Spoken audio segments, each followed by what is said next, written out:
The coronavirus has devastated the airline industry.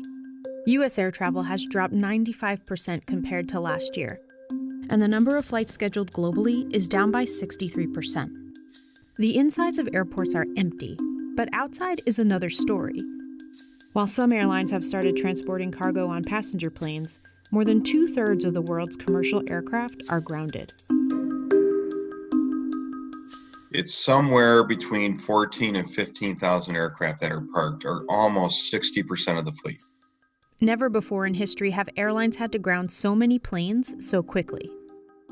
Our customers have come to us and said, look, we're parking literally hundreds of aircraft per day, and logistically, it's very, very complex. This is a particular difficult time, and we've created a particular app that literally allows them to virtually park the aircraft. With no demand for flights, Delta and United reported their first quarterly losses in more than 5 years. American Airlines told CNBC its revenue is down 90% from a year ago. Parking hundreds of aircraft is also adding to their losses. These planes can't just sit idle. They need routine maintenance and a place to be stored. And when you suddenly have thousands of planes with nowhere to go, it becomes a logistical nightmare. Before the coronavirus hit, airplanes were where they were meant to be, in the air. At certain times of the year, there could be as many as 20,000 planes in flight at the same time around the world. At the end of 2019, the global air fleet was nearly 24,000, and now more than 16,000 of those massive machines need a place to park. And that number can continue to go up as airlines continue to cut their networks. Aircraft storage facilities have been around for decades, but never in history has the aviation industry had to park so many planes at once. Airlines are having to get creative about finding space for planes. A recent flyover of a storage facility in Victorville, California, shows planes fit together like puzzle pieces on unused runways. Victorville is well known as one of the world's biggest airplane boneyards, a storage location for out-of-service or old planes. It was already storing Southwest's fleet of Boeing 737 MAX 8s, but it's now storing hundreds of other aircraft due to the lack of demand in air travel. Victorville, along with boneyards in Roswell, New Mexico and Tucson, Arizona, are currently the top 3 locations for parked aircraft. They've collectively stored 800 planes so far. Routine parking happens from time to time with very, very small volumes of aircraft, but this is completely unprecedented. It's so widespread that aircraft are being parked at airports all over. Major airports now have many parked aircraft on the ground, and they're going to be there for a while. As you can see here, American Airlines is using Tulsa International Airport as a parking lot for many of its jets. There's currently over 50 grounded airplanes parked here. Nothing this big has ever landed in the Alice. More than a dozen planes are now sitting in a storage facility at the Outback Airport.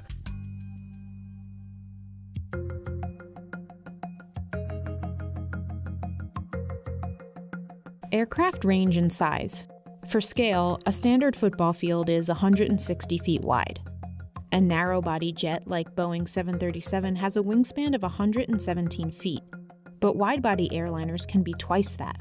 The world's largest plane, Airbus's A380, has a wingspan of 261 feet. Even aircraft manufacturer Airbus is being asked to help. Our customers have come to us and said, look, we're parking literally hundreds of aircraft per day, and we have a huge amount of maintenance work to do with that. And we've created a particular app, and that's an app that helps our customers to work out exactly how much maintenance is needed and even logistically where the aircraft are. And that enables them to very quickly optimize how to park the aircraft, where to park them, and also to prepare them when they come out of service when this is through. Airbus, along with Boeing, dominate the commercial aircraft industry, and together make up 91% of the market share. Airbus has over 11,000 planes in operation. Skywise is a digital platform the manufacturer offers its customers to keep up the health of an aircraft. It collects data from systems and sensors to help predict maintenance, as well as help with logistics of daily operations. Airbus has added a new feature to help airlines find parking. Parking an airplane isn't as easy as just finding a spot.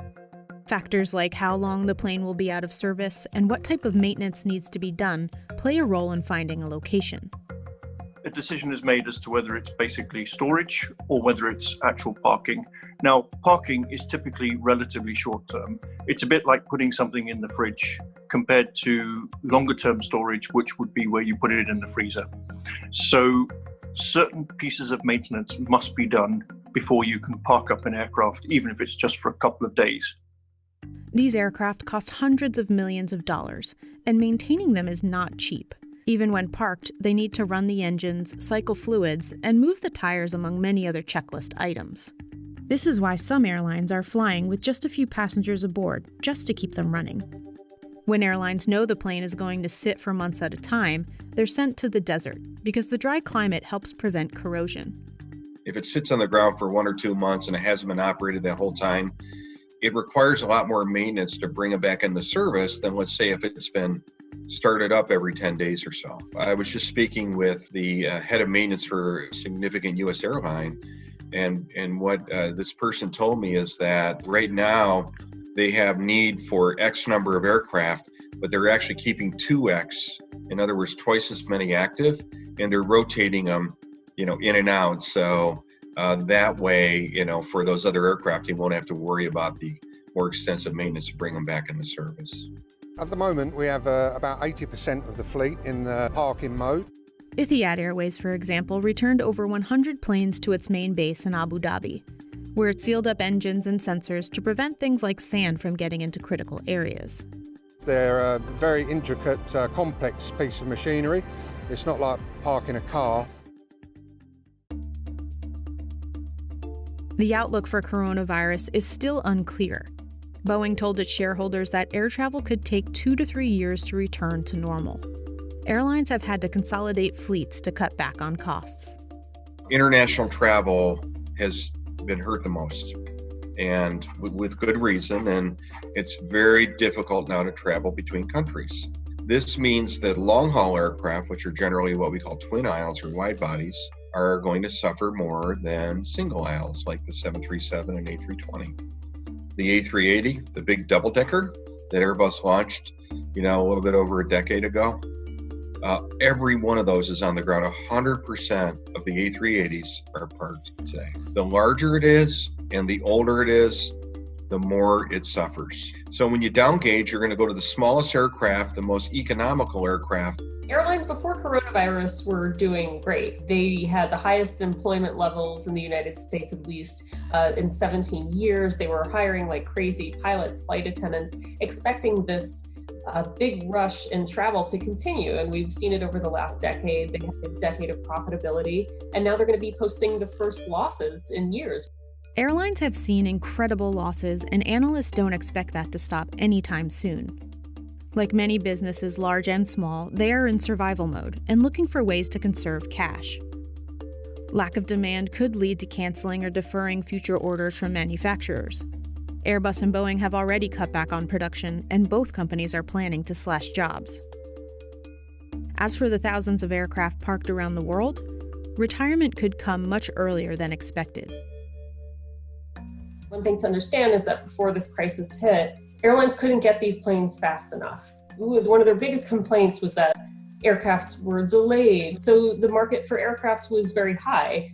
Airbus and Boeing, which dominate aircraft production, had been sold out of some of their best sellers through pretty much the middle of the decade. So it was even hard to get a slot. We're going to see that kind of reverse, and you'll see some cancellations, you'll see deferrals, and you'll see that market sort of loosen up. But some airlines, because fuel is such a big cost, they do want the more fuel efficient aircraft going forward. But the timing of when they get those planes, that's going to change. It'll all depend on when demand comes back. 6,000 of these are 15 years or older. 4,000 of these are, 20 years or more. And so they're already approaching retirement age. And we're in a situation now where we have thousands of excess aircraft. So if you're an airline and you're deciding what aircraft you're going to keep around, you don't want to spend millions of dollars on maintenance to keep your older aircraft around for them to fly in the next year. So the impact here is dramatic. There is no timeline for when the world will return back to normal. So for now, much of these aircraft will sit waiting for the return to normalcy like the rest of us.